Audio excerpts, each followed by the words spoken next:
골목 사이로 걸어오는 만신창이의 남자. 그리고 하늘에서 레이저가 떨어지는 이 세계는 도대체 어디일까요?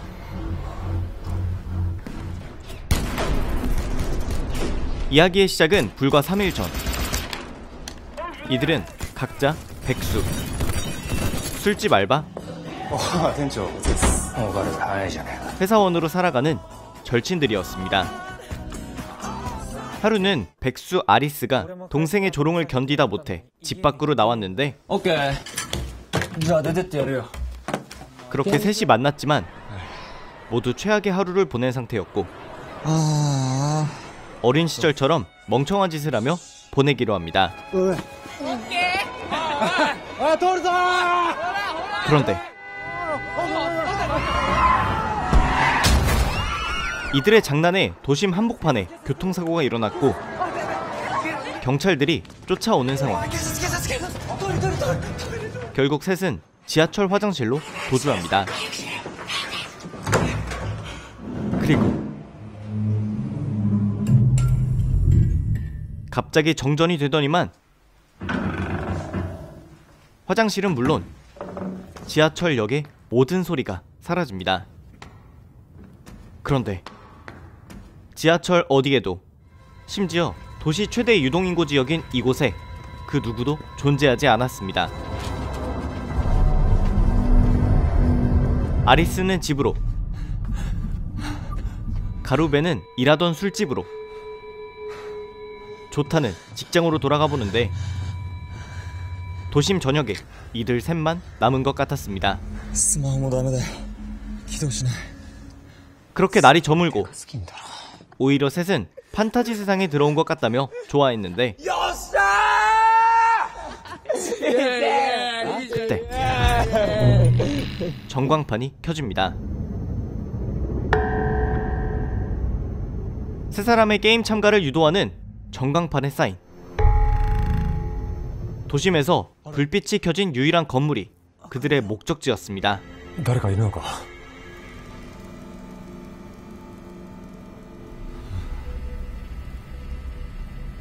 건물 1층의 화살표를 따라가자 누군가 정리해놓은 것 같은 스마트폰이 있었는데 한 대씩 집어든 스마트폰은 그들의 얼굴을 인식했고 통신은 불가했습니다. 그리고 그들 외에도 사람이 있었던 것인데 다짜고짜 여자가 조타의 사원증을 던졌고 그들은 이미 나갈 수 없는 게임에 참여한 상황이었습니다.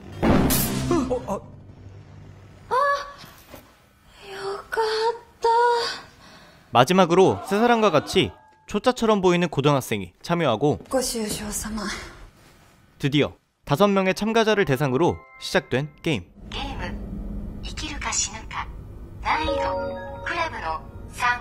클럽의 3?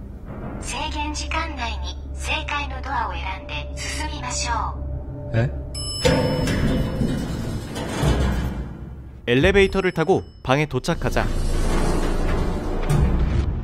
제한시간 2분이 주어졌는데 어떠한 설명도 없었지만 두 문 중 하나는 무조건 선택해야 했습니다. 다들 허접한 퀴즈를 푸는 거라 생각하고 있었지만 여자만 유독 진지해 보였는데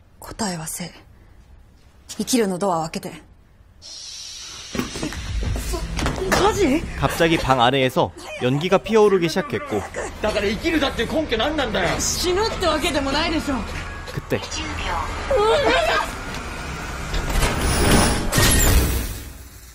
하늘에서 레이저가 떨어져 고등학생은 즉사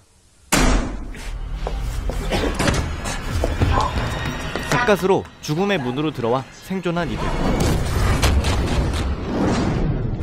1분 50秒. 하지만 두 번째 방의 제한 시간은 10초가 감소했고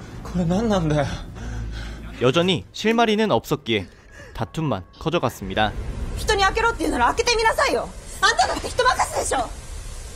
이제 제한 시간은 불과 20초. 결국 가루베가 하나를 찍기로 하는데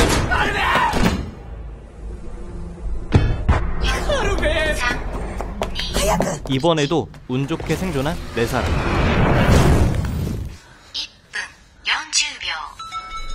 하지만 또다시 제한 시간은 줄어들었고 계속 운에 맡길 수 없었기에 게임광 아리스에게 생각해보라는 가루베. もう無理だ。こっちは必死こいて働いてんのにいつもダラダラゲームしてんだろうが。もうそれ関係ねえだろ。もうやめて、時間ない。てめえだって殴るしか農家のくせに威張ってんじゃねえよ。ああ悪かったな、ボンボンだ。 네. BM5 兄さん。 갑자기 BMW 5 시리즈를 언급한 아리스는 단숨에 생존의 문을 맞춥니다. 이제 제한 시간은 1분 30초에 불과했지만 건물 앞의 차량 길이, 건물의 구조 등의 단서를 끼워 맞춘 아리스의 추론은 이번 방에서도 다음 방에서도 그 다음 방에서도 정답으로 증명되었습니다. 그런데 다른 방들과는 달리 양쪽 벽으로 나눠진 문. 죽음의 문은 건물 바깥을, 삶의 문은 고등학생이 죽은 방을 향했는데 이때 조타의 동영상이 굉장한 단서가 되었고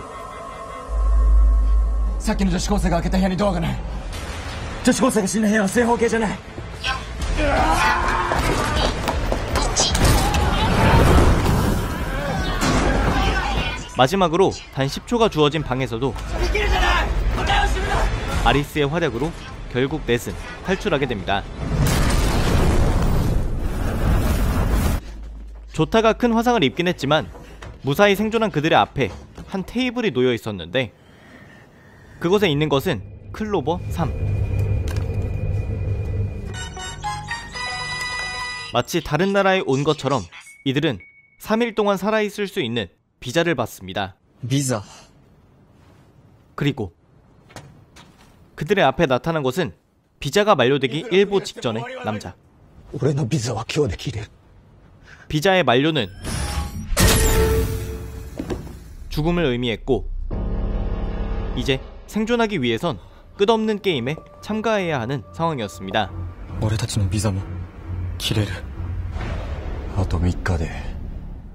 그나마 이들에겐 아직 3일이라는 시간이 있었기에 이 세계에 대해 조사해보려 하는데 스마트폰은 게임 후에는 비활성화되었고 아날로그 전자기계 외엔 그 어느 것도 동작하지 않았고 화석 연료에 기반한 제품은 사용 가능했습니다. 그리고 그날 밤 가루베는 아리스와 단둘이 게임에 참여하자고 제안합니다. 그들이 게임에서 생존한다고 해서 다친 조타의 비자가 늘어나는 것은 아니지만 이 세계와 게임이 돌아가는 방식에 힌트를 더 얻기 위함이었는데 다음날 밤이 되자 다시 게임 장소를 알려주는 전광판이 켜지기 시작합니다. 이번 게임이 진행되는 아파트에는 지난번보다 훨씬 많은 인원이 있었는데 난이도는 스페이드 5. 스페이드의 5? 피지컬 게임이다.体力が 物を言う. 옆에 있던 남자에 따르면 스페이드는 체력, 클로버는 팀전, 다이아몬드는 두뇌, 하트는 마음을 갖고 노는 게임을 의미했고 수지와 난이도다.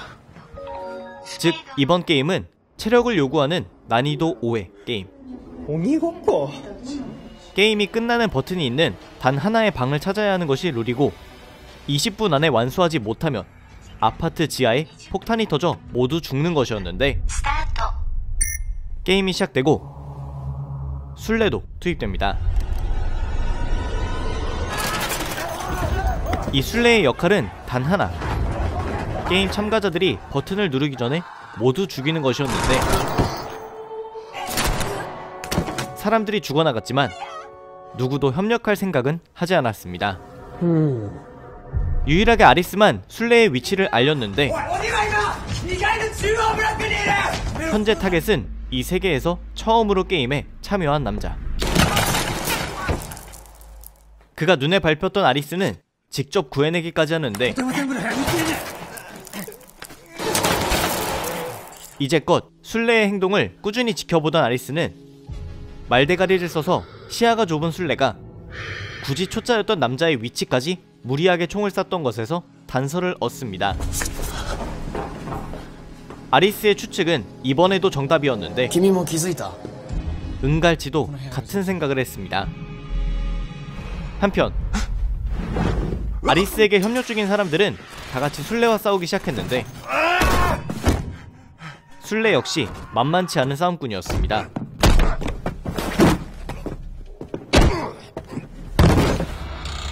이때 아리스와 은갈치는 집 안에 들어왔는데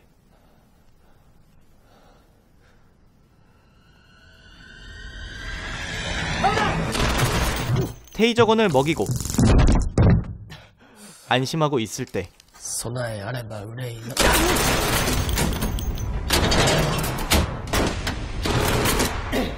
아리스만 간신히 버튼이 있는 방으로 들어옵니다. 그런데 버튼은 양쪽에서 동시에 눌러야 했던 것.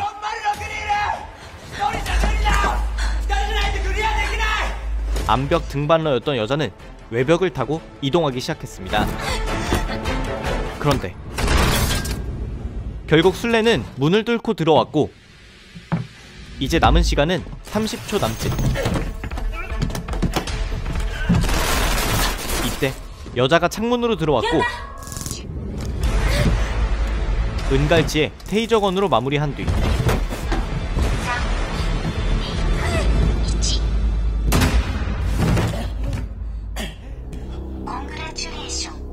간신히 끝낸 게임에 안도하고 있을 때 술래였던 여자가 절망적인 얼굴로 일어났는데 술래들도 게임 참가자들과 같은 상황이었습니다. 다른 한편 또 다른 술래와 싸우던 가루베는 죽은 참가자의 품에서 무전기 소리를 듣게 되는데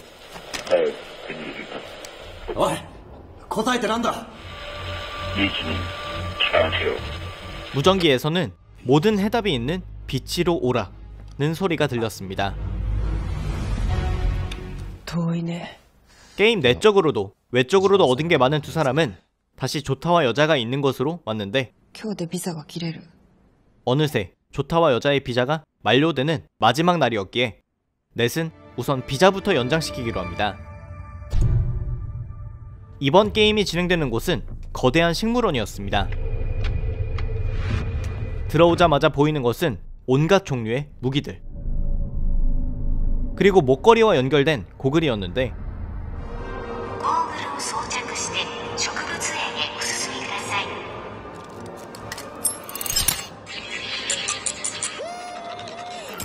지시사항을 완료하자 게임의 난이도가 밝혀집니다.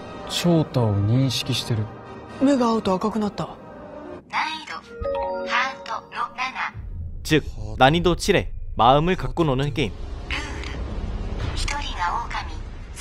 쉽게 말해 3명은 양, 1명은 늑대인데 15분이 지난 후 마지막으로 늑대인 사람만 생존하는 것. 보통 늑대가 양을 쫓는 것이 아닌가 하며 어리둥절하고 있을 때 늑대인 사람이 양인 사람과 눈을 마주치자 역할이 교체됐습니다. 실수로라도 시선이 맞으면 바로 역할이 넘어가는 것인데 여자는 늑대가 되자마자 도망치기 시작합니다. 양들이 늑대를 쫓아야 하는 이상한 상황에 결국 가루베와 시선을 맞춘 여자. 하지만 그는 아파트에서 다친 상처 때문에 빠르게 이동할 수 없었고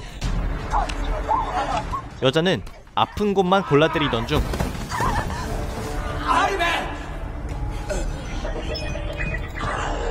순식간에 늑대는 아리스에게 넘어갑니다.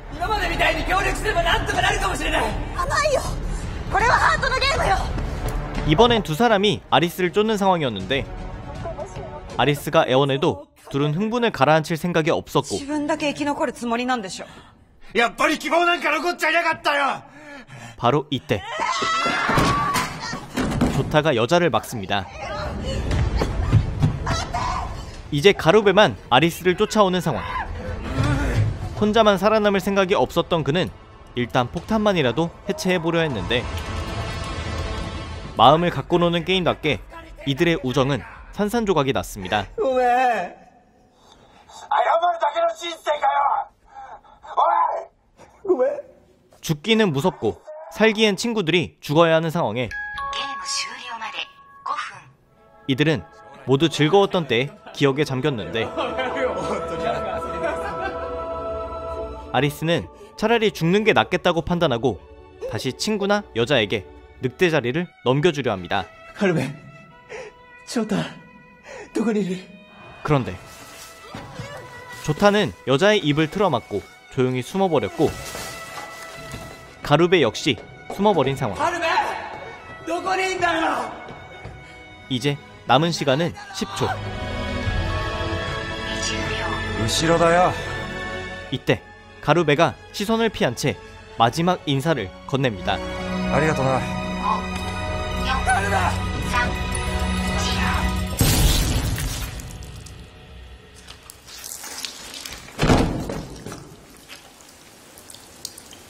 이제 혼자 생존하게 된 아리스. 하지만 이렇게 얻은 비자도 불과 며칠의 생명 연장밖엔 되지 않는 상황에 과연 빛이라는 곳에는 이 세계를 탈출할 해답이 기다리고 있을지. 넷플릭스 오리지널 아리스 인 보더랜드입니다. 오늘 소개해드린 아리스 인 보더랜드는 임종의 나라 앨리스라는 만화를 원작으로 하고 있습니다. 이상한 나라가 아닌 임종의 나라라는 제목에서 오는 어둡고 해괴한 느낌처럼 원작도 드라마만큼 잔혹한 이야기를 그리는데 아리스의 성격이나 고등학생이라는 나이대는 드라마에서 조용한 백수의 20대 후반이라는 나이로 바뀌는 등 몇몇 차이점이 있지만 그 차이야 어쨌든 상당한 재미를 선사합니다. 원작을 보지 않은 입장에선 드라마만 봐도 이야기에서 이해하지 못할 부분이 없을 정도로 독립적인 작품으로 느껴졌는데 뿐만 아니라 일본 판타지 영화에서 느껴지는 오글거리는 요소들도 거의 없는 수준이어서 전세계 어디서 봐도 대중적이라고 느낄 만한 작품이었습니다. 많은 넷플릭스 작품들의 문제점으로 지적되는 질질 끄는 전개도 없었고 8개의 에피소드가 정보와 내용 전개, 약간의 심파극도 섞어가며 적절히 분배되었다는 생각이 들었습니다. 오랜만에 1화만 보려다가 그 자리에서 끝까지 본 드라마로 꼭 한번 시청을 권해드리고 싶으며 잔혹함의 정도도 높지 않으니 비위가 약하신 분들께도 추천드릴 수 있을 것 같습니다. 오늘의 아리스 인 보더랜드에 대한 영상은 여기까지였습니다. 재밌게 보셨다면 추천과 댓글 그리고 100만 명의 도전 중인 삐맨 채널에 구독해주시면 더 재미있는 넷플릭스 컨텐츠로 돌아오겠습니다. 감사합니다. 지금까지 삐맨이었습니다.